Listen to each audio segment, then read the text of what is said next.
Ida Tunisa, Sarjana Pendidikan, Wakaf Bidang Kurikulum SMA Negeri 1 Menganti. Bapak Ibu Guru beserta Ibu Rohmania, Sarjana Pendidikan, calon guru penggerak Angkatan 11 SMA Negeri 1 Menganti, Kabupaten Gresik, Provinsi Jawa Timur. Pertama-tama marilah kita panjatkan puja dan puji syukur kehadirat Allah Subhanahu wa Ta'ala pada hari ini 15 Agustus 2024 kita menghadiri diseminasi budaya positif oleh Ibu Rohmania, Sarjana Pendidikan selaku CGP Angkatan 11. Salawat serta salam kami haturkan kepada junjungan Nabi besar Muhammad SAW, karena atas beliaulah kita dituntun dari zaman jahiliyah ke zaman Nabi Isa. Bapak Ibu yang berbahagia, adapun agenda hari ini yang pertama adalah pembukaan, kedua menyanyikan lagu Indonesia Raya, ketiga sambutan Ibu Ida Tunisa selaku Wakaf Bidang Kurikulum SMA Negeri 1 Menganti, ketiga pemaparan Ibu Rohmania, Sarjana Pendidikan selaku CGP Angkatan 11, yang keempat tanya jawab, dan yang terakhir doa dan juga penutup. Yang selanjutnya Bapak Ibu yang berbahagia, untuk kelancaran hari ini saya buka acara hari ini dengan bacaan basmalah Bismillahirrahmanirrahim.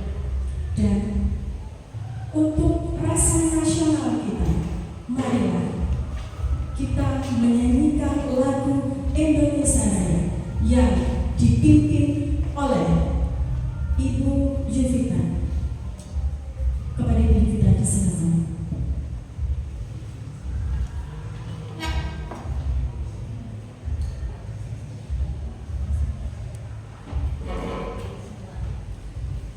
Hadirin dimohon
Bidang Kurikulum SMA Negeri 1 Menganti.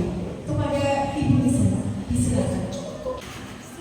Assalamualaikum warahmatullahi wabarakatuh. Waalaikumsalam warahmatullahi wabarakatuh. Alhamdulillah. Hamdan wa syukurillah. Asyhadu an la ilaha illallah wahdahu la syarika lah wa asyhadu anna Muhammadan abduhu wa rasuluhu la nabiyya ba'dahu. Yang saya hormati Ibu Rohmania, CGP Angkatan 11 yang sedang berproses menikmati indahnya masa PJJ. Yang saya hormati juga rekan-rekan semuanya, Bapak Ibu guru hebat yang ikut pada kegiatan kali ini. Puji syukur selayaknya kita panjatkan kehadiran Allah karena atas limpahan rahmatnya kita bisa berkumpul di sini dalam acara diseminasi disiplin positif dalam keadaan sehat walafiat. Kesehatan itu adalah nikmat yang luar biasa, Bapak Ibu. Salawat serta salam semoga tetap tercurah limpahkan kepada junjungan kita Nabi besar Muhammad SAW yang telah membimbing kita kepada jalan kebenaran, yakni agama Islam. Saya mewakili kepala sekolah sebagai wakil mengucapkan terima kasih atas kehadirannya, terima kasih atas kerja kerasnya juga kolaborasi dari teman-teman ini. Kami berharap akan semakin banyak guru penggerak yang ikut di periode berikutnya. Kami juga berharap bahwa kehadiran guru penggerak ini akan merubah sekolah menjadi lebih baik lagi, yang akan selalu bergerak dan menggerakkan, seperti filosofinya guru penggerak. Saya jadi ingat kata dari Imam Syafi'i bahwa ilmu itu ibarat air. Jika air itu hanya diam saja, maka dia akan cepat keruh dan berbau. Ada hadis juga yang mengatakan bahwa ilmu itu jika tidak diamalkan ibarat pohon yang tidak ada buahnya. Kalau pohon tidak ada buahnya, sudah pasti nanti akan ditebang oleh pemiliknya. Nah, begitu ya. Kegiatan hari ini sangat kami apresiasi, apalagi disebarkan kepada guru-guru yang masih belum guru penggerak selain Bu Ariyanti. Harapannya akan semakin bertambah pengetahuannya, walaupun kegiatan ini sudah beberapa kali didiseminasikan, tapi ilmu itu kalau tidak direview, kalau tidak direfresh kembali mungkin akan lupa. Nah, harapannya juga akan dipraktekkan juga oleh Bapak Ibu guru yang selain dunia, agar sekolah benar-benar menjadi sekolah yang anak-anak, tapi disiplinnya menjadi disiplin positif yang sangat tinggi. Itu saja yang bisa saya sampaikan.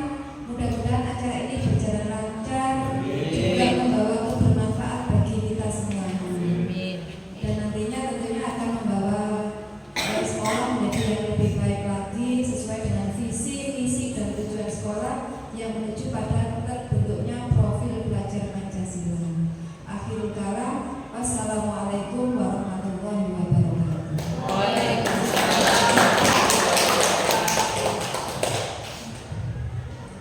Terima kasih untuk Ibu Koordinator Desa.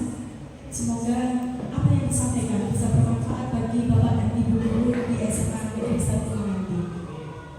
Selanjutnya, acara inti hari ini yaitu diseminasi budaya positif Ibu Rohmania Sarjana Pendidikan, kepadanya disilakan.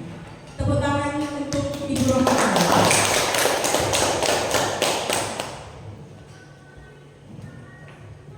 Assalamualaikum warahmatullahi wabarakatuh. Waalaikumsalam warahmatullahi wabarakatuh. Masih semangat Bapak Ibu?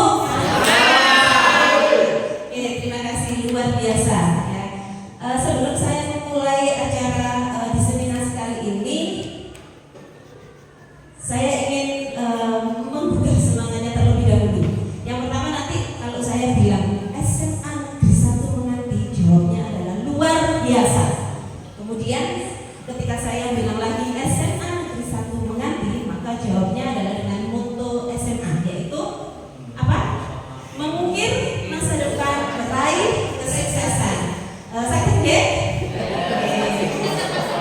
Mengukir masa depan, meraih kesuksesan. Oke.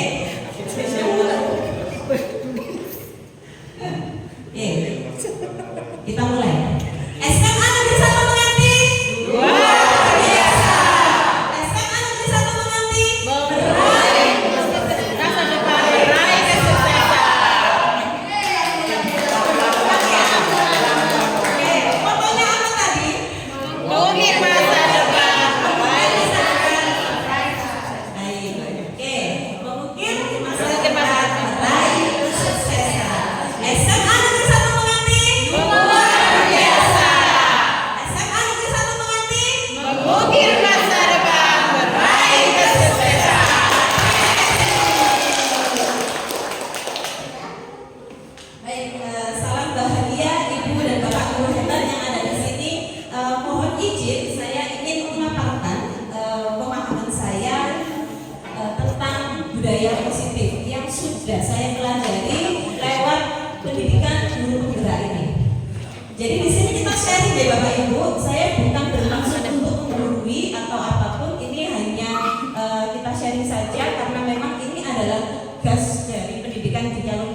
untuk modul 1.4 gitu.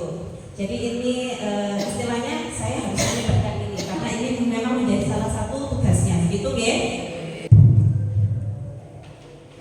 Bapak Ibu, berikut ini adalah video penerapan budaya positif yang ada di sekolah kita dan yang sudah kami lakukan. Berikut ini mohon disaksikan.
besok apa yang akan kamu lakukan jika tidak melakukan di sekolah?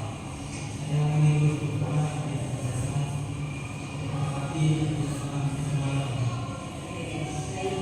tidur lebih cepat begitu ya solusinya dan datang terlambat ke sekolah.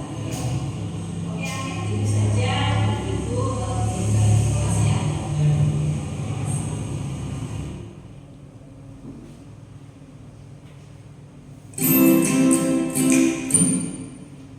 Kita buat kesepakatan forum untuk diseminasi kali ini terlebih dahulu. Di situ sudah saya berikan pemantiknya.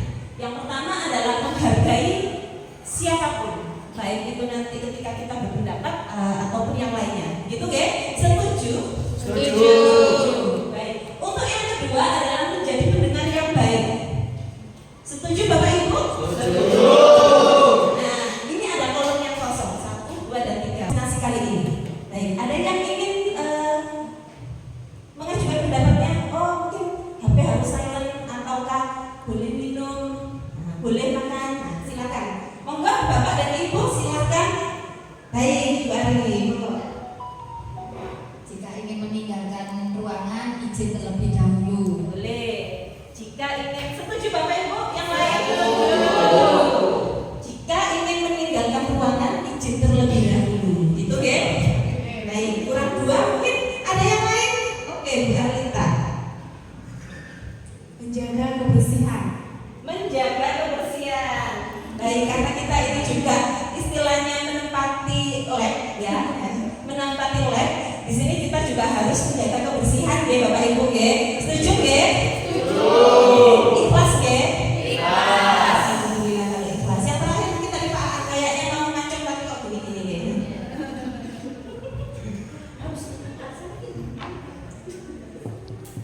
boleh makan, minum, dan dilakukan dengan komisi sendiri saat dunia menyampaikan diseminasi. Biar lebih bermakna. Oke, katanya Pak Aan biar lebih bermakna, boleh makan, boleh minum, asalkan mungkin tetap fokus ya Pak ya. Tidak main HP-nya sendiri begitu. Oke, disetujui Bapak Ibu? Setujui. Boleh makan, minum, asalkan tetap fokus begitu ya. Jadi siapapun nanti ketika berpendapat ataupun yang lain kita harus wajib menghargai. Kemudian menjadi pendengar yang baik. Jika ingin meninggalkan ruangan izin terlebih dahulu, menjaga kebersihan, boleh makan dan minum asalkan tetap fokus. Baik. Oke, sekarang kita mulai. Apa itu budaya positif? Nah, ini pasti Bapak dan Ibu sudah sering kali mendengar. Mungkin bahkan tidak hanya mendengar, sudah melaksanakannya. Begitu ya? Oke. Ada yang tahu apa itu budaya positif? Oke. Mungkin Pak Iwan, iya? Budaya positif, ya Pak? Kalau menurut saya, terima kasih atas kesempatannya. Menurut saya budaya itu adalah suatu kebiasaan yang sudah mengakar. Jadi budaya positif, sikap positif itu suatu yang baik lawan dari kata negatif. Jika kalau kita simpulkan, menurut saya budaya positif itu adalah suatu yang menjadi kebiasaan dan itu baik. Terima kasih. Terima kasih. Beri aplaus untuk Bapak. Baik sekali ya. Oke, jadi budaya positif. Dari kata positif saja mungkin kita sudah tahu bahwa itu adalah sesuatu hal kebaikan, gitu ya. Oke, kebiasaan yang baik gitu. Oke, budaya positif ini adalah dari nilai-nilai atau keyakinan atau kebiasaan yang di sekolah. Karena kita ini dalam lingkungan sekolah, ya. Jadi saya menjelaskannya adalah dalam lingkungan sekolah. Oke, yang berpihak pada murid agar murid dapat berkembang menjadi pribadi yang kritis, penuh hormat dan tanggung jawab. Nanti di sini saya akan menjelaskan kurang lebih adalah sekitar 8 konsep utama untuk budaya positif. Yang pertama ada perubahan paradigma positif, ada disiplin positif, ada nilai kebajikan, ada kebutuhan dasar manusia, ada motivasi perilaku manusia, ada posisi kontrol guru, ada keyakinan kelas dan ada segitiga restitusi. Sekarang kita mulai dari pembelajaran yang pertama. Ini adalah pembelajaran dengan paradigma baru, gitu ya. Di sini pembelajarannya tahu. Kita kan mungkin mengenal dengan yang namanya teacher center, gitu oke? Proses pembelajaran ada yang teacher center, ada yang student center. Oke, kalau teacher center itu bagaimana, Bapak Ibu? Berpusat pada guru. Nah, kemudian untuk yang sekarang ini digaungkan, atau yang sekarang ini pembelajaran saat ini itu digaungkan lebih pada student center, yaitu berpusat pada murid atau berpusat pada anak. Untuk itulah, jadi kurikulum yang sekarang, kurikulum Merdeka saat ini, kita harus bisa merubah paradigma tersebut. Paradigma dulu adalah teacher center, di mana pembelajaran itu masih berpusat pada guru, dan itu harus mulai kita rubah. Memang merubah itu tidak bisa langsung ya, harus sedikit demi sedikit begitu. Baik, jadi prinsipnya pembelajarannya adalah berdiferensiasi. Maksudnya apa? Di sini peserta didik belajar sesuai dengan kebutuhannya. Karena peserta didik itu kan jenisnya atau macamnya kan banyak. Mereka punya gaya belajar sendiri-sendiri. Mereka punya minat dan bakat sendiri-sendiri. Begitu ya. Jadi kita juga harus paham sebagai guru mereka. Berdasarkan tahap perkembangan sesuai dengan teori psikologi modern untuk mewujudkan profil pelajar Pancasila. Saya yakin bahwa Bapak dan Ibu di sini sudah paham mengenai apa itu profil pelajar Pancasila. Karena dengan adanya perubahan paradigma ini diharapkan kita dapat mewujudkan profil pelajar Pancasila pada murid-murid kita. Apa saja profil pelajar Pancasila, Bapak Ibu? Beriman, bertakwa kepada Tuhan Yang Maha Esa dan berakhlak mulia. Kemudian mungkin bisa dibacakan Ibu Arlita. Ya, beriman, bertakwa kepada Tuhan Yang Maha Esa. Kemudian mandiri. Kemudian bernalar. Kemudian kreatif, bergotong royong dan berkebinekaan global. Itu tadi adalah 6 fondasi yang harus dimiliki oleh murid-murid kita. Gitu nggih? Setuju? Setuju. Next. Ini adalah perubahan paradigma, stimulus respon dan teori kontrol. Jadi, bisakah kita mengontrol seseorang? Bisakah kita mengontrol seseorang? Jawabnya adalah tidak, gitu nggih. Yang bisa mengontrol itu adalah diri kita sendiri. Oke. Maka dari itu kita di sini ada stimulus respon dengan stimulus kontrolnya. Jadi realita kebutuhan kita sama. Oke, stimulus responnya. Apakah seperti itu? Antara Bu Leni dengan Bu Arlita, apakah sama kebutuhannya? Berbeda ya? Berbeda. Anak yang lahir kembar pun kebutuhannya pun berbeda. Nah, itulah yang harus kita pahami bahwa kenapa harus dilakukan dengan pembelajaran berdiferensiasi, karena memang setiap anak itu berbeda. Kita tidak bisa menyamakan mereka, begitu. Oke, semua orang melihat hal yang sama. Setiap orang melihat gambaran yang berbeda, begitu. Bisa saja misalnya pot yang ada di sini, mungkin Pak Dwi melihatnya hanya sebuah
disiplin positif. Dalam budaya kita, makna disiplin ini dimaknai menjadi sesuatu yang dilakukan seseorang pada orang lain untuk mendapatkan kepatuhan. Cenderungnya adalah dihubungkan dengan kata disiplin ini dengan ketidaknyamanan. Ada yang terkadang anak-anak kalau disiplin itu mungkin motivasinya dari mereka adalah agar tidak kena hukuman, mungkin seperti itu. Nah, tugas kita di sini adalah karena tadi disiplin itu adalah mulai dari diri sendiri. Itulah tugas kita, di mana tidak ada motivasi dari luar, tapi ada motivasi dari dalam diri mereka sendiri untuk bisa disiplin. Gitu, geng. Oleh sebab itu, tujuan kita adalah menumbuh kembangkan murid yang memiliki disiplin diri sehingga dapat berperilaku yang mengacu pada nilai kebajikan yang universal dan memiliki motivasi intrinsik. Motivasi intrinsik itu adalah motivasi dari dalam diri. Jadi bukan motivasi eksternal atau intrinsik. Begitu. Kalau motivasinya adalah eksternal, maka mereka hanya melihat sesuatu itu, ketika itu tidak ada, maka akan berubah lagi, tidak akan menjadi disiplin. Begitu, geng? Lepas dari suku, bangsa, ataupun agama, bahasa, maupun latar belakangnya, artinya nilai tersebut merupakan fondasi kita untuk berperilaku, di mana berasal dari sifat positif manusia yang merupakan tujuan mulia yang ingin dicapai setiap individunya. Next, kebutuhan dasar. Ini adalah kebutuhan dasar manusia, kebutuhan dasar kita. Apa sih kebutuhan dasar itu, Pak? Kalau seseorang itu kan pasti punya yang namanya kebutuhan dasar. Misalnya kita butuh makan, butuh secara fisiologi ataupun psikologi yang bertujuan untuk mempertahankan kehidupan dan kesehatan. Di sini ada 5. Yang pertama adalah bertahan hidup. Yang kedua diterima. Aku disayang. Ada yang butuh diterima, disayang ya? Butuh kebebasan?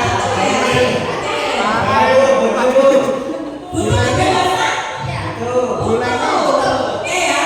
Butuh kesenangan? Butuh penguasaan atau semuanya bisa? Begitu. Oke. Untuk misalnya di sini dari lingkaran dasar kebutuhan manusia, secara garis besar saja, apa yang paling dibutuhkan oleh misalnya Pak Fikri, paling butuh apa Pak Fikri? Kasih sayang.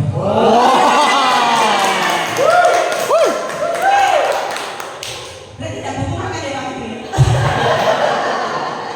Kasih sayang. Dikasih sayang saja kalau sudah nyampe. Jadi Pak Fikri ini paling butuh kasih sayang. Jadi semuanya itu sebenarnya ada dalam diri kita, meskipun mungkin persentasenya adalah ada yang tidak sama, gitu ya. Jadi semua orang pasti butuh bertahan hidup. Makanya kita setiap hari juga makan dan minum. Oke, kita juga perlu mandi juga seperti itu untuk kesehatan kita. Kemudian kita juga perlu diterima dan disayang. Itu boleh ya? Betul. Diterima dan disayang. Kita juga butuh kesenangan dan kita juga butuh kebebasan ataupun kita juga butuh ada kekuasaan. Next. Jadi ini adalah kebutuhan dasar manusia. Bertahan hidup, kasih sayang dan rasa diterima. Setiap orang pasti punya keinginan untuk diterima pada lingkungan, misalnya lingkungan tertentu atau apa. Ada juga rasa kasih sayang yang ingin dimiliki. Kemudian ada kebebasan. Manusia itu pasti dasarnya adalah ingin bebas, tidak ingin dikekang, begitu. Nah, kemudian inilah dasar-dasar yang harus kita ketahui. Tentunya juga terhadap anak-anak kita, bukan diri kita sendiri ya. Anak-anak itu perlu dikasih sayang, perlu adanya kebebasan. Nah, itulah dari kebutuhan dasar manusia ini kita harus tahu. Karena terkadang ada permasalahan pada anak didik kita, itu pastinya mereka punya satu alasan di mana kebutuhan dasar mereka ada yang tidak terpenuhi. Entah itu kasih sayang atau mungkin ada kesenangan yang tidak mereka capai, begitu. Oke, next. Ini adalah motivasi perilaku manusia. Jadi motivasi perilaku manusia merupakan dorongan yang timbul pada diri seseorang secara sadar atau tidak sadar untuk melakukan suatu tindakan dengan tujuan tertentu. Oke, maka dari itu tadi yang harus kita pahami, begitu ya? Oke. Next. Ini adalah 3 motivasi menurut Brand dalam bukunya Restructuring School Discipline. Dia menyatakan ada 3 motivasi perilaku manusia. Yang pertama yaitu untuk menghindari ketidaknyamanan. Untuk menghindari ketidaknyamanan. Mereka tidak nyaman, berarti itu adalah salah satu motivasi. Kemudian ada lagi yaitu untuk mendapatkan imbalan atau penghargaan dari orang lain. Misalnya ketika nanti kamu mengerjakan ini, nanti ibu saya kasih es krim, misalnya ibu saya kasih permen, itu adalah salah satu penghargaan atau imbalan yang nantinya bisa memicu mereka untuk menjadi salah satu motivasi. Kemudian untuk menjadi orang yang mereka inginkan. Jadi ketika ini diterima dia, aku harus bisa menjadi seseorang yang misalnya bapak dan ibu guru, atau ini untuk menjadi orang yang mereka inginkan, jadi mereka menghargai diri sendiri. Nah, kalau ini tahapannya adalah yang paling rendah itu di atas. Untuk menghindari ketidaknyamanan itu adalah motivasi paling rendah, gitu ya. Kemudian motivasi yang kedua itu motivasi yang menengah, yaitu untuk mendapatkan imbalan. Tetapi kalau untuk motivasi yang terakhir ini adalah motivasi dari dalam dirinya sendiri, di mana mereka sudah mengetahui nilai-nilai yang sudah mereka percaya atau nilai-nilai yang sudah mereka yakini untuk dapat dilakukan itu. Oke, next, ini ada sebuah soal studi kasus untuk teori motivasi. Mungkin bisa dibaca terlebih dahulu oleh Bapak Ibu yang ada di sini. Bila di sekolah Anda tidak ada peraturan yang mengharuskan guru datang tepat waktu dan tidak ada suatu teguran bagi guru yang datang tepat, coba dipahami terlebih dahulu kasusnya.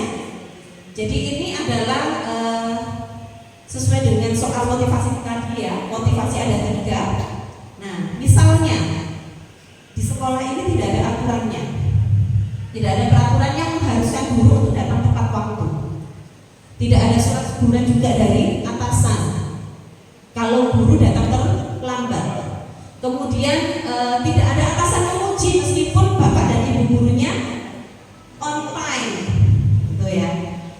Jadi apakah bapak dan ibu guru di sini akan datang tepat waktu untuk mengajar murid-muridnya? Ya. Oke. Mungkin bisa dijelaskan alasannya. Oke, bisa dijelaskan alasannya Pak Jamil?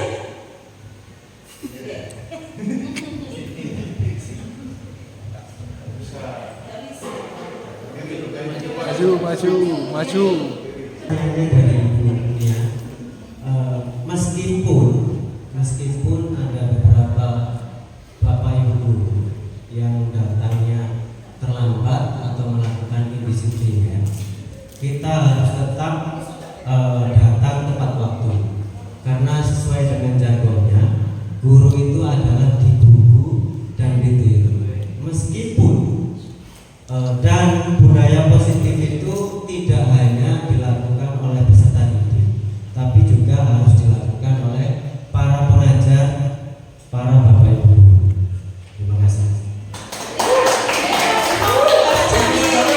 Luar biasa jawabannya ya.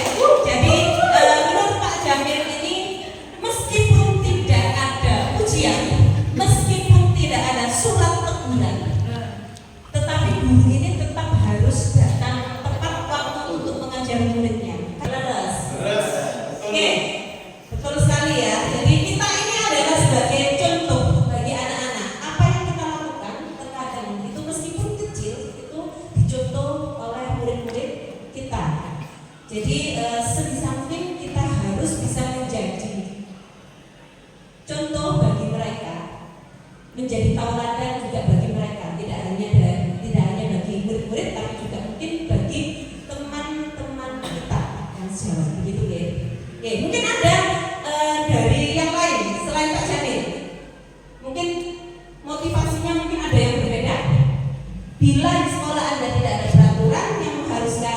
Oke, Pak Iwan, monggo Pak Iwan.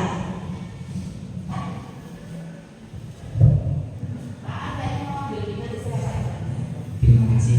Mungkin saya menambahkan, kalau ditanya di suatu sekolah saya sebagai guru kemudian tidak ada aturan terkait dengan kehadiran guru, apakah saya akan tetap datang sesuai waktunya? Jawabannya iya. Iya.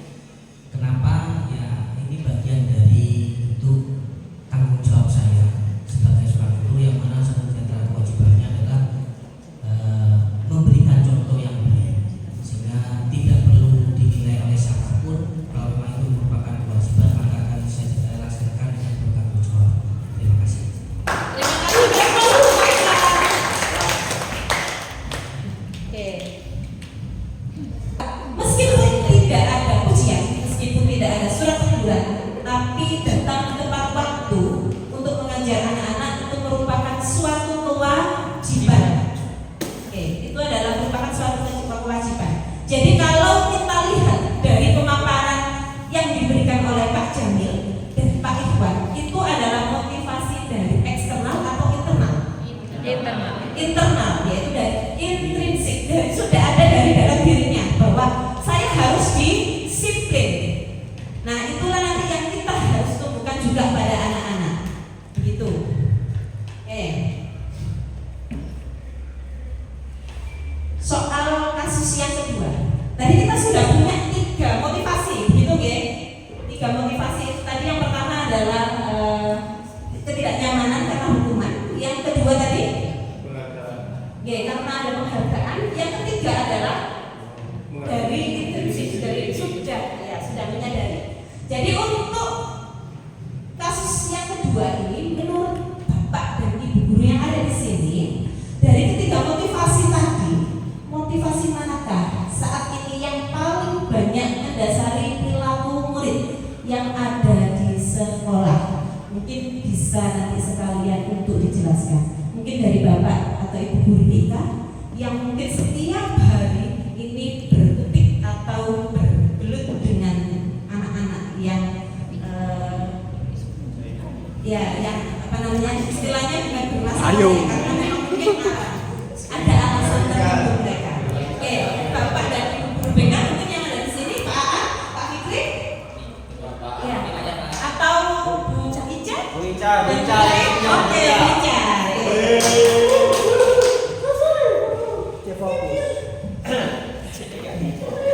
Baik, terima kasih Bu Nia. Pertanyaannya yaitu, menurut Anda dari ketiga jenis motivasi tadi, motivasi manakah yang saat ini paling banyak mendasari perilaku murid-murid kita di sekolah? Berdasarkan dari ketiga motivasi itu tadi, saya rasa tiga-tiganya memotivasi mereka semua. Ada yang dari diri sendiri, ada yang untuk dirinya sendiri, ada yang untuk mendapatkan penghargaan. Yang nomor 1 tadi apa punya? Hukuman. Karena hukuman. Kita tahu bahwa anak-anak yang terlambat, yang paling awal saja ketika kita masuk sekolah yang terlambat. Nah, untuk anak-anak yang terlambat itu, saya rasa motivasi untuk diri mereka sendiri itu adalah dari dirinya sendiri. Ya, kenapa? Karena mereka misalnya dihukum itu sudah biasa. Jadi nggak mempan untuk dihukum. Dapat hukuman itu biasa nih. Dapat hukuman itu biasa. Kemudian untuk anak-anak yang tidak pernah terlambat itu ada beberapa yang ingin mendapatkan penghargaan dari Bapak Ibu guru. Ada yang untuk mendapatkan nilai terbaik mereka, yang nantinya akan melanjutkan ke jenjang perguruan tinggi negeri. Makanya mereka gimana caranya supaya mereka tuh mendapatkan nilai terbaik, sehingga nanti masuk perguruan tinggi negeri itu bisa lebih mudah. Karena yang lebih paling mudah itu kan melalui jalur SNBP itu.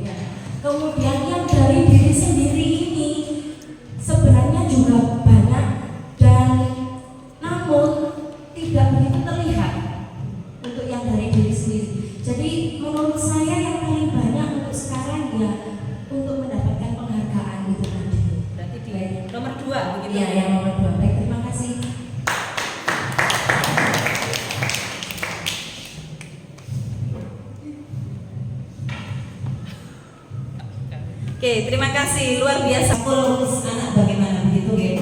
Ada anak datang terlambat ini pasti nanti juga akan ditanya kenapa. Kemudian ada yang setiap hari ikut terlambat begitu ya Bu ya. Jadi sudah kebal dengan yang namanya hukuman begitu. Jadi kalau menurut Bu Ica tadi sebenarnya ketiga motivasi ini semuanya ada pada anak-anak. Hanya kadarnya mungkin juga berbeda. Kemudian ada beberapa anak yang pada motivasi yang pertama karena takut hukuman dia harus datang lebih dulu atau tidak telat. Ada yang karena ingin menerima penghargaan begitu nggih. Nah, oke, yang terakhir yaitu karena sudah menjadi kesadaran dirinya sendiri. Gitu. Oke. Next, ini saatnya ice breaking terlebih dahulu. Saya minta tolong kepada Bapak Ibu untuk berdiri semuanya. Ini saya menyebutnya permainannya adalah si Eli, gitu ya. Iya, si Eli. Bukan Bu Eli ya, si Eli. Tangan di atas telunjuknya tangan kiri temannya. Yang sampingnya nggak ada apa-apa. Dengan temannya. Nah, ini udah. Ini nggak berpasangan ya dengan ini. Nah, gitu. Oke. Ini saya menyebutnya permainannya adalah si Eli. Nanti ketika saya bilang ada kata Eli, ya, ketika saya bilang ada kata Eli, berarti tangan bukan Bu Eli ya. Mohon maaf.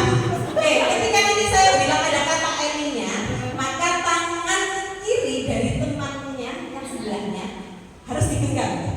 Iya. Kalau digenggam, nah, tetapi sebenarnya permainannya adalah yang memiliki tangan sebelah kiri ini harusnya menghindar. Ya, nah gitu ya. Oke. Kalau saya bilang konsentrasi, nanti Bapak dan Ibu guru bilang konsentrasi dimulai, gitu ya. Konsentrasi dimulai. Baik. Pada suatu hari, Ibu Evi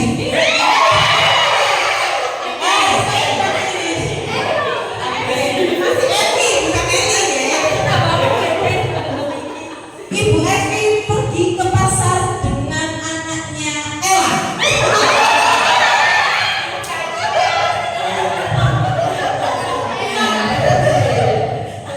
Di pasar, Ella bertemu dengan temannya yang bernama Esa.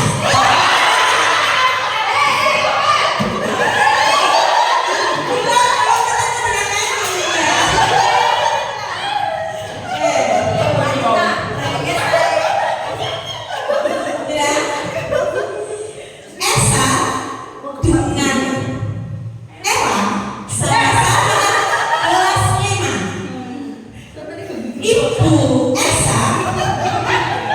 Ibu Esa mempunyai toko di pasar.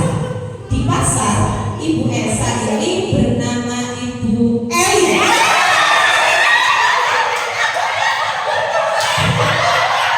Apa yang dapat?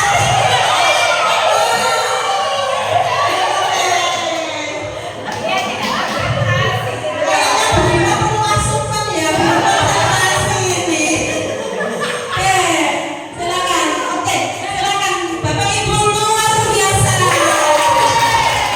Silakan dikembali. Kita mulai ya. Tepuk semangat. Dadada, ding ding ding, dung dung dung. Dadada, ding ding ding, dung dung dung.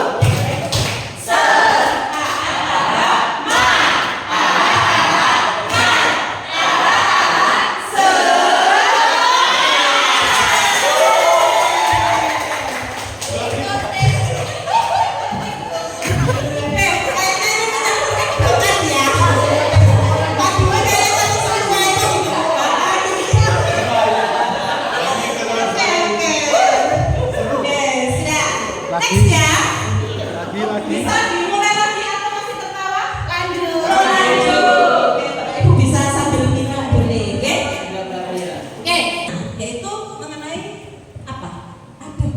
dan ada penghargaan. Itu disebut dengan konsep disiplin yang gagal. Di mana penghargaan atau hukuman terlebih dahulu ya, itu menyakitkan anak-anak karena biasanya hukuman itu lebih ke fisik gitu kan.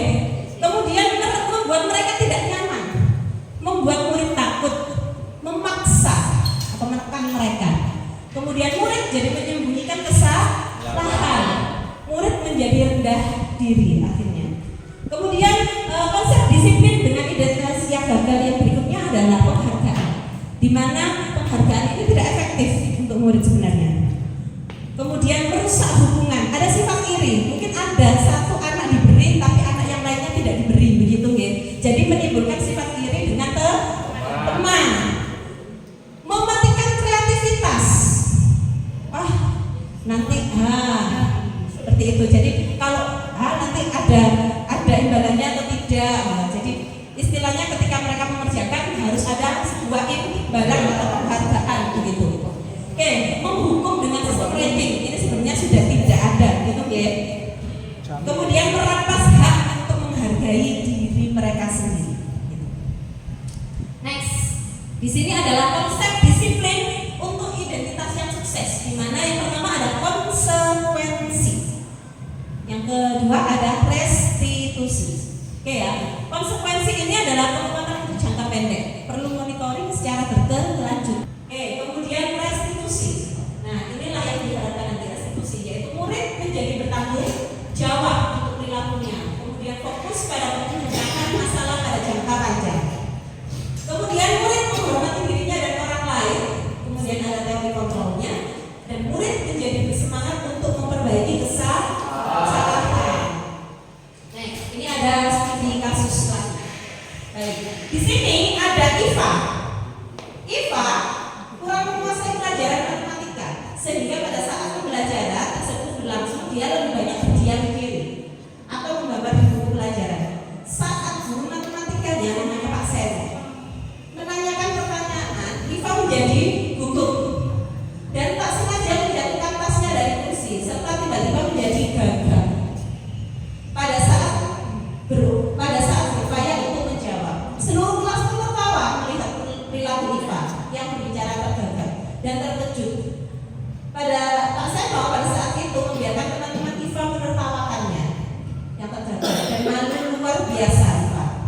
Kemudian malahan minta IFA untuk maju ke depan dan berdiri di depan kelas sambil menunjuk hidungnya karena tidak bisa menjawab pertanyaan dari Pak Seno. Kelas makin gaduh dan anak-anak pun tertawa melihat IFA di depan dengan memegang ujung hidungnya. Oke. Jadi di sini pertanyaannya adalah, apakah Bapak dan Ibu guru di sini setuju dengan tindakan Pak Seno terhadap IFA? Kalaupun setuju, mengapa? Kemudian menurut Bapak dan Ibu guru, tindakan Pak Seno terhadap IFA ini adalah sebuah hukuman ataukah konsekuensi? Gitu ya. Oke, jadi kalaupun hukuman bagaimana, kalaupun konsekuensi bagaimana? Mungkin ada yang bisa membantu untuk menjawab. Bu Marisa mungkin?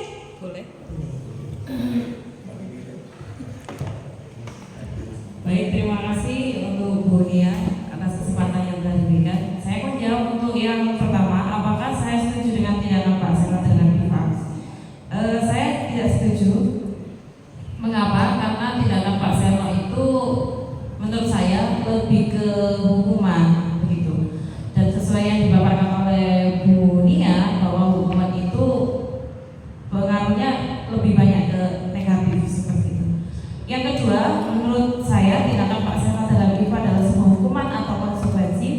Dari paparan yang sudah dipaparkan oleh Bu Nia, menurut saya tindakan Pak Seno itu merupakan suatu hukuman karena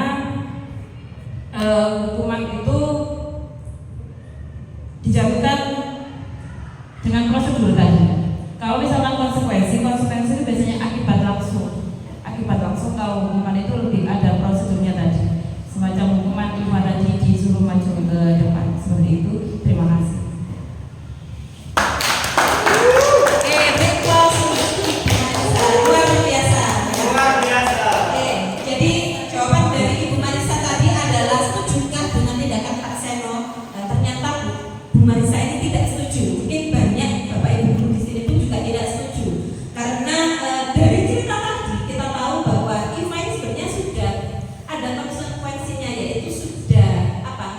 gugup tadi ya, sudah gugup tadi.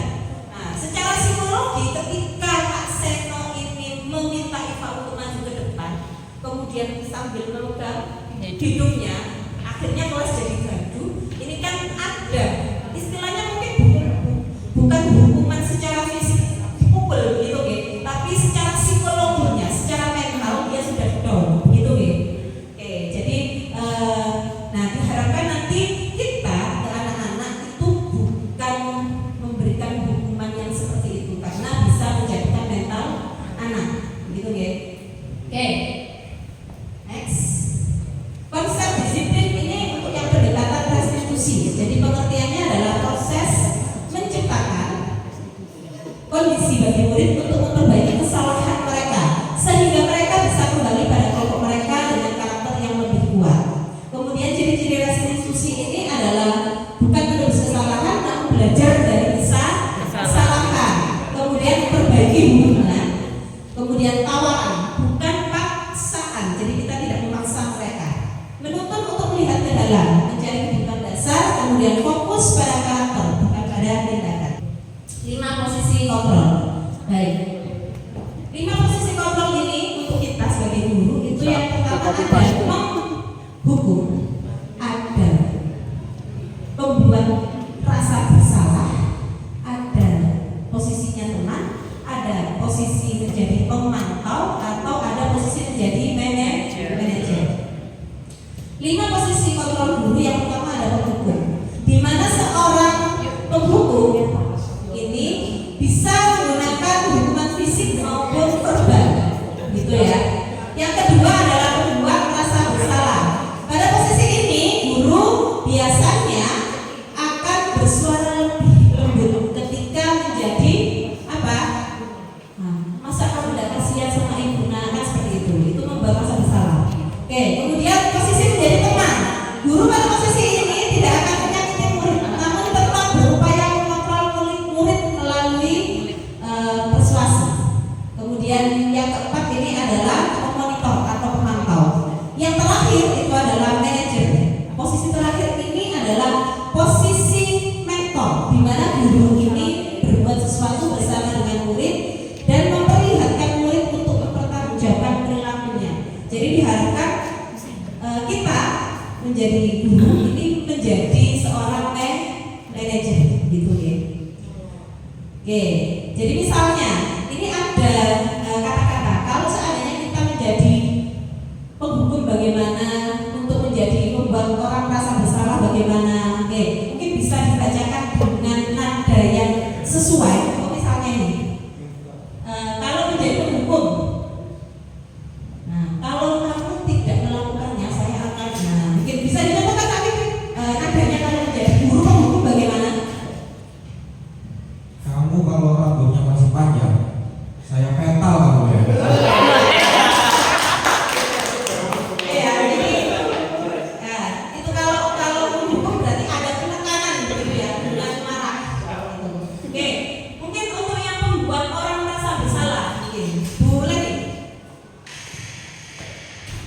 Hari ini kamu sudah membuat ibu sangat kecewa dan saya tidak mau melihat itu terjadi lagi.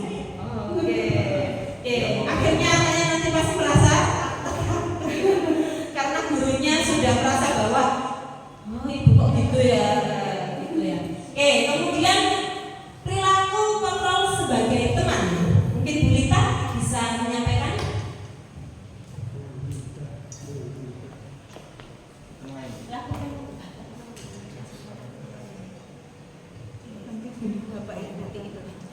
Ya sudah, kalau gitu nanti ibu bantu ya bicara sama kita. Oke, itu adalah posisi kontrol sebagai teman. Gitu ya. Oke, yang menjadi pemantau mungkin Bu Eka. Misalnya ya Bu ya, sepatu kamu kenapa kok warna putih? Kenapa tidak warna hitam aja? Jadi di situ saya memantau sepatunya, kemudian saya akan bilang apa peraturannya. Oke, jadi kalau memantau ini kan kita kayak detektif gitu ya. Jadinya melihat apa kesalahan anak-anak kita. Akhirnya kita kembalikan lagi apa peraturannya. Pastinya seperti itu. Oke, kemudian sebagai seorang manajer, mungkin Bu Vivi. Oh, udah kelihatan. Oke,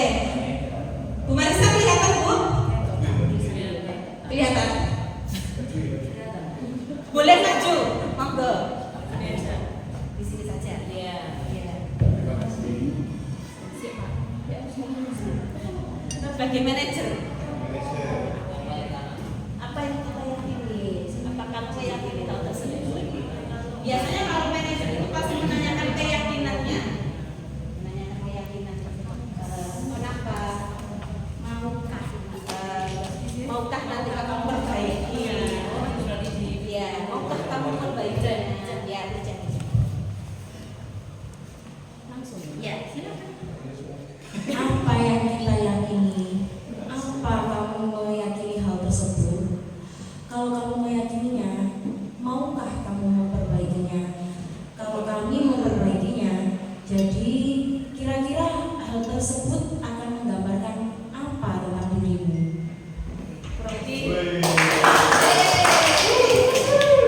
menanyakan keyakinan. Oke, kita menuju ke materi tentang keyakinan kelas. Ya, kita menuju ke materi keyakinan kelas. Mengapa harus ada keyakinan kelas? Mengapa bukan peraturan kelas? Oke, ada yang bisa menjawab mengapa? Kok keyakinan? Kok bukan peraturan saja? Oke, ada yang bisa menjawab? Pak Iwan? Oke, ini staf kita ya. Ya, guru BK. Staf.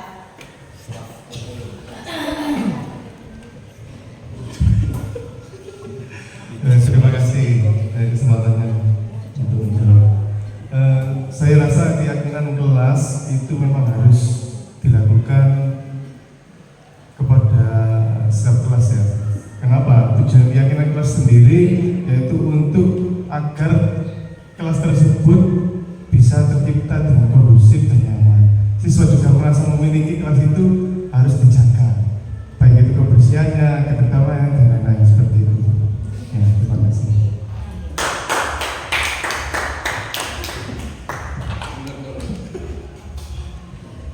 Oke, nanti oleh seluruh kelas dan itu adalah hasil dari diskusi dengan seluruh anggota kelas gitu. Jadi keyakinan kelas ini adalah pedoman dalam bersikap dan berlaku di kelas yang diyakini dan telah disepakati bersama guru serta murid.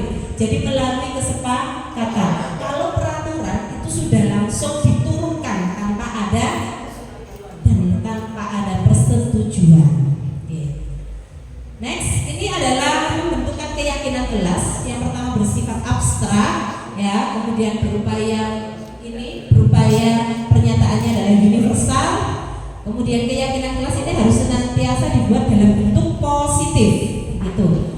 Semua warga kelas hendak ikut berkontribusi, tidak terlalu banyak sehingga mudah untuk diingat. Kemudian sesuatu yang dapat diterapkan di lingkungan tersebut, ya. Kemudian dan harus sering ditinjau ulang. Jadi harus sering ditinjau ulang. Oke, ini adalah salah satu contoh keyakinan kelas. Misalnya di sini harus bekerja sama, menjaga kebersihan, saling peduli, menghargai dan membantu sesama, gitu ya. Ini adalah contoh keyakinan kelas. Oke, next. Kita ke materi yang berapa ini? Yang terakhir ya. Alhamdulillah sudah ke materi yang terakhir. Materinya adalah materi segitiga restitusi. Kata segitiga berarti dia punya berapa sisi? Tiga. Di mana ketiga sisi itu saling berhubungan. Yang pertama adalah menstabilkan identitas. Oke, yang pertama adalah menstabilkan identitas, di mana teori kontrolnya adalah kita semua akan melakukan hal terbaik yang bisa kita lakukan. Di sini untuk menstabilkan identitas, setiap orang ini pasti pernah melakukan kesalahan. Jadi kita ketika murid-murid kita punya salah, kita juga akan melakukan hal yang sama untuk menstabilkan identitas mereka. Punya salah itu wajar. Bapak dan Ibu juga pernah melakukan kesalahan. Oke, karena tidak ada orang yang sempurna. Oke. Yang kedua adalah validasi tindakan yang salah. Di mana perilaku ini pasti memiliki alasan. Anak-anak ketika berbuat sesuatu itu pasti ada alasannya, gitu nggih. Yang ketiga adalah menanyakan keyakinan.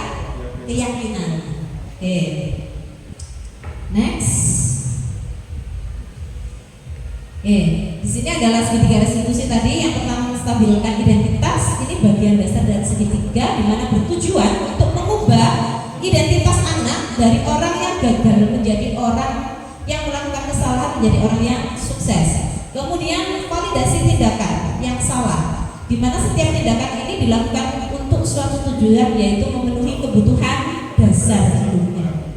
Yang ketiga adalah menanyakan keyakinan. Di sini teori kontrolnya adalah menyatakan bahwa kita pada dasarnya termotivasi secara internal. Oke, next, sebentar.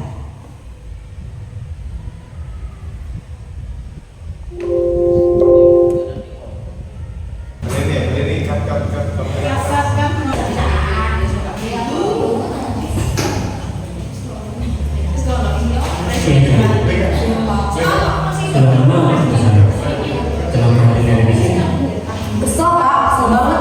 Masa aku dikatain tukang fitnah Pak? Ya aku marah Pak. Aku balik katain mereka di depan kelas. Kesel banget. Oh begitu. Ya pasti kamu marah dan kesal. Bapak juga akan marah apabila ada yang menuduh Bapak seperti itu. Kemudian pada saat itu kamu melakukan apa? Ya saya langsung ngatain mereka lah Pak. Kesel banget. Saya bentak-bentak dia di depan teman-teman lain. Oh begitu. Pasti kamu melakukan seperti itu karena suatu alasan tertentu kan? Iyalah, masa saya diam saja Pak? Ya saya bela diri lah. Masa saya dituduh tukang fitnah? Ya wajar lah mempertahankan. Iya Pak. Untung saya masih bersabar dan hanya meminta saja. Sudah gemes padahal, saya pasti bela diri lah. Ya pasti ya. Tapi kamu memilih untuk tetap bertahan dan bersabar. Kamu memilih untuk tidak berbuat yang bentak-bentak Eka di kelas.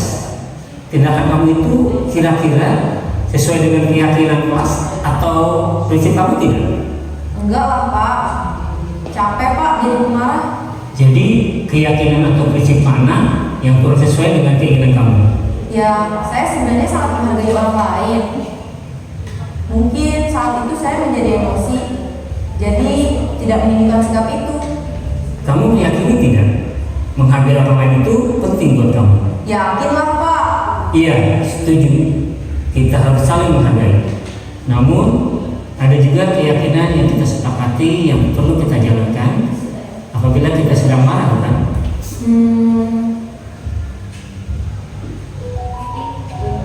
Ya, saya bisa lebih proaktif, mulai dengan diri sendiri. Saya bisa jadi lebih bersabar, mengambil waktu jeda untuk berpikir mau apa selanjutnya. Kira-kira kamu bersedia memperbaiki masalah ini tidak? Bersedia Pak. Kalau kamu memperbaiki masalah ini, kamu akan menjadi orang seperti apa? Saya akan menjadi orang yang bertanggung jawab kali ya Pak. Dan senantiasa proaktif. Iya, menurut kamu bagaimana rasanya menjadi orang seperti itu? Ya nyaman lah, bangga bisa bersabar dan menahan. Baiklah kalau begitu. Yuk kita pikirkan bagaimana perbaiki masalah ini.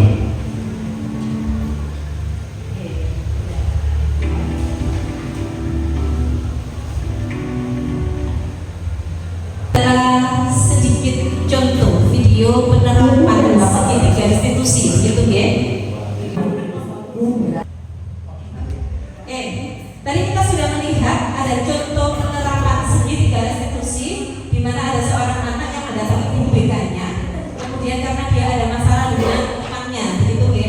Tahapannya adalah yang pertama tadi menstabilkan identitasnya terlebih dahulu, kemudian ada validasi tindakan yang salah, di mana nanti akhirnya diakhiri dengan apa? Menanyakan keyakinan, gitu. Baik, Bapak Ibu, di sini ada kasus untuk penerapan segitiga restitusi, di mana di kasus ini ada Ibu Santi, merupakan wali kelas 11 2 yang mendapatkan laporan dari guru BK bahwa anak yang bernama Zidan sering kali terlambat untuk masuk sekolah, sehingga banyak pelajaran yang tertinggal. Mungkin saya bisa dibantu oleh Bapak dan Ibu guru untuk mempraktikkan di depan untuk menerapkan segitiga restitusi tersebut. Jadi nanti tahapannya ada 3 game. Mungkin ada yang mau maju untuk mempraktekkan? Oke, Pak An, monggo. Monggo Pak An. Sama siapa? Mungkin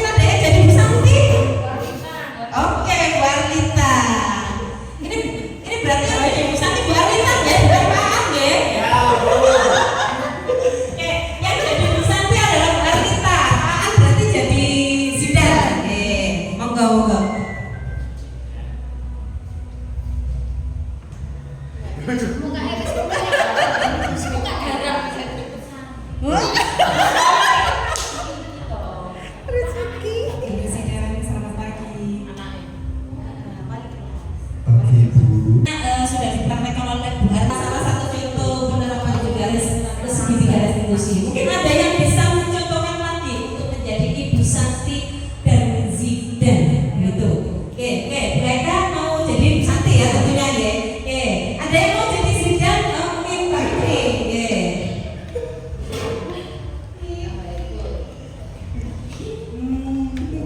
Zidannya kita temenan nih. Zidan, kamu tahu tidak kenapa saya panggil ke sini? Ya Bu, saya terlambat datang ke sekolah Bu. Oh, masalah terlambat datang sekolah. Akan tetapi Bu Santi panggil kamu ke sini itu dikarenakan Bu Santi mendapatkan laporan dari guru BK, katanya kamu tidak mengerjakan pelajaran sehingga pelajaran kamu tertinggal. Apa itu betul, Zidan? Iya Bu. Kenapa kok kamu sampai tidak pelajaran tertinggal? Alasannya apa, Zidan? Saya ngantuk Bu. Zidan, ngantuk itu merupakan salah satu kebutuhan kita. Jadi setiap orang itu tidak sempurna dan boleh saja mengantuk. Akan tetapi mengantuk saat pelajaran itu adalah hal yang baik. Tidak Bu. Kalau kamu sudah tahu jawabannya tidak, kenapa kamu melakukan hal itu, Zidan? Ya kan ngantuk Bu. Baiklah Zidan, kalau begitu kesepakatan kelas apa yang sudah kamu langgar? Tidak disiplin Bu. Baik, tidak disiplin ya. Kalau begitu, apa yang akan kamu lakukan jika kamu tidak tertinggal lagi dengan pelajaran tersebut?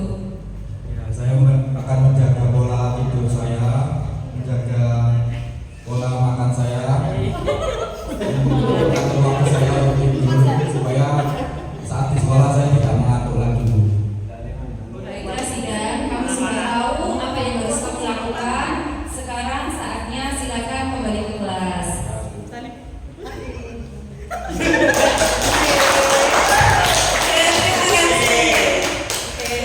Ternyata Zidan ini ngantukan ya. Oke ya. Baik, sebentar. Oke, kita sudah di penghujung acara. Ini tadi adalah pemaparan saya mengenai aksi nyata diseminasi saya tentang budaya positif. Baik Bapak Ibu, sebelum saya menutup jumpa kita pada hari ini pada acara diseminasi ini, saya ada sedikit pantun. Oke, pergi ke pasar membeli ikan. Ikannya segar, harganya murah. Mari kita bangun suasana nyaman dengan budaya positif yang kita jaga.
Jadi ada beberapa teman yang meminta saya untuk berpantun, saya akan berpantun. Boleh cakep ya? Burung-burung cantik. Adanya di Cendrawasih. Sekian dan terima kasih.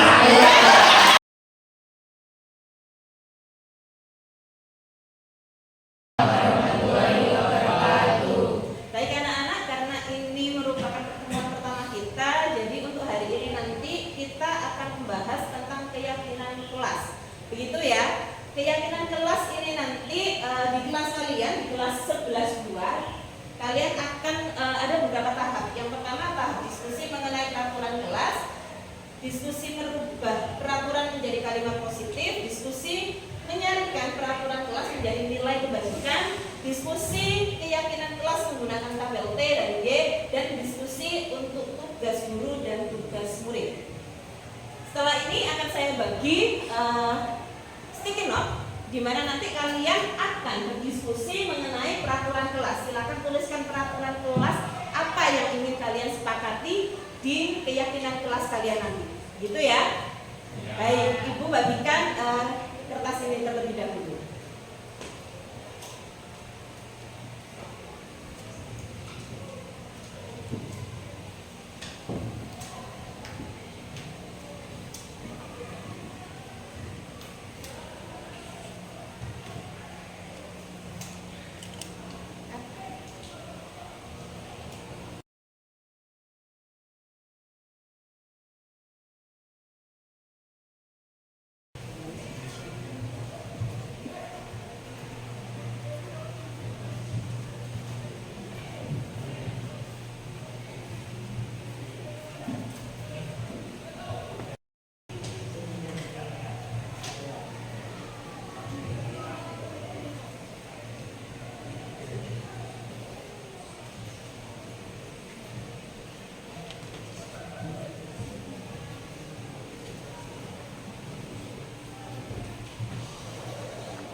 Baik anak-anak, kali ini kalian sudah menghasilkan dari hasil diskusi ini, kalian sudah melaksanakan 5 tahapan dalam membuat keyakinan kelas sampai dengan ada tugas guru dan tugas murid. Oke. Akhirnya nanti keyakinan kelas inilah yang akan kita sepakati di kelas kita 11-2. Semoga keyakinan kelas ini akan kalian jalankan dengan begitu ya. Iya. Saya akhiri sampai di sini. Assalamualaikum warahmatullahi wabarakatuh. Waalaikumsalam warahmatullahi wabarakatuh.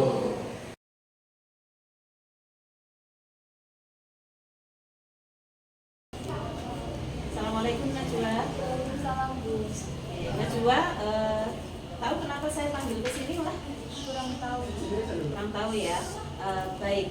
Begini Najwa, Ibu minta maaf ya sebelumnya karena memanggil kamu ke sini karena Ibu tadi dapat laporan dari Guru BK dan Dipaja dan dari ketua kelas kamu bahwa tadi kamu di kelas itu marah-marah dengan Adinda. Gitu. Iya. Iya. Kenapa marah-marah? Soalnya Adinda mengganggu saya dan kesulitan menjaga pekerjaan saya waktu pelajaran matematika tadi. Oh begitu. Wajar sih kalau kamu marah-marah. Kalaupun saya ada di posisi kamu, saya pun juga akan melakukan hal yang sama. Ya, begitu. Baik. Kamu marah-marahnya bagaimana ke Adinda? Saya tadi marah-marah sambil berbicara dengan Bawaslu. Saya nggak sengaja ngebuka mejanya Bu. Oh begitu. Ketika kamu marah, saya ingatkan lagi ya. Ada keyakinan kelas yang sudah kita sepakati. Ketika kamu marah-marah dan ketika kamu mengebrak meja tadi, ada tidak keyakinan kelas yang sudah kamu langgar? Keyakinan saling menghormati teman. saling menghormati teman. Baik, menurut kamu keyakinan tersebut, keyakinan saling menghormati teman itu penting tidak? Sangat penting, Bu. Ya, sangat penting begitu ya. Ketika kita bisa menghormati teman atau saling menghormati itu sangat penting. Jadi menurut Najwa ini misalnya solusinya ketika nanti ada teman yang mencontek kamu ataupun ketika ada agenda nanti berbuat hal yang sama tadi seperti itu, bagaimana menurut kamu? Saya akan lebih bersabar, baik menegur agenda terlebih dahulu. Kalau agenda masih seperti itu, saya akan lapor ke guru mata pelajaran atau ke wali kelas saya, Bu. Baik, itu sudah tepat ya, betul sekali hal yang kamu lakukan. Ibu juga tadi merasa bahwa kamu sudah berbuat seperti itu hal yang wajar. Jadi kamu tidak sampai dengan memukul, gitu kan ya? Oke, baik. Kamu juga sudah mempunyai solusinya ketika nanti Adinda atau teman-teman yang lain berbuat mencontek atau mengganggu kamu, begitu. Oke, itu saja. Terima kasih. Kamu boleh kembali ke kelas, gitu ya, Nak. Assalamualaikum.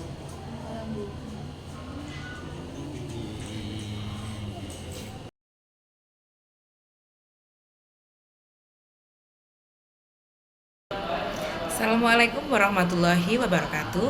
Saya Marisa. Hari ini saya telah mengikuti diseminasi budaya positif yang disampaikan oleh Ibu Rohmania. Menurut saya, apa yang telah disampaikan mengenai budaya positif sangat bagus untuk diterapkan di sekolah. Banyak peserta didik yang disiplin atau berbudaya positif termotivasi dari motivasi eksternal, bukan karena motivasi internal. Dari kegiatan ini, kita juga dapat mengetahui posisi kontrol guru, yaitu sebagai penghukum, membuat rasa bersalah teman, pemantau, dan manajer. Selain itu, kita juga bisa menanamkan disiplin positif internal pada peserta didik. Semoga dengan adanya diseminasi ini, kita dapat mengimplementasikan di sekolah untuk membentuk peserta didik yang berkarakter sesuai dengan harapan. Selamat Ibu Rohmania telah melaksanakan diseminasi dengan baik. Assalamualaikum warahmatullahi wabarakatuh. Perkenalkan, nama saya Muhammad Ainuni Warusyada. Saya merupakan rekan dari Ibu Rohmania CGP Angkatan 11 dari Kabupaten Gresik. Nah, di sini saya juga sebagai peserta dari kegiatan diseminasi yang telah dilakukan Ibu Rohmania terkait dengan budaya positif. Pada kegiatan tersebut, alhamdulillah saya mendapatkan banyak pengetahuan baru, khususnya yang berkaitan dengan pengetahuan yang dapat menunjang kinerja saya sebagai seorang pendidik. Satu diantaranya tentang segitiga restitusi. Semoga dengan kegiatan ini dapat menjadikan saya pribadi yang lebih baik, dan semoga untuk Ibu Rohmania lancar dan sukses untuk CGP-nya. Terima kasih. Wassalamualaikum warahmatullahi wabarakatuh.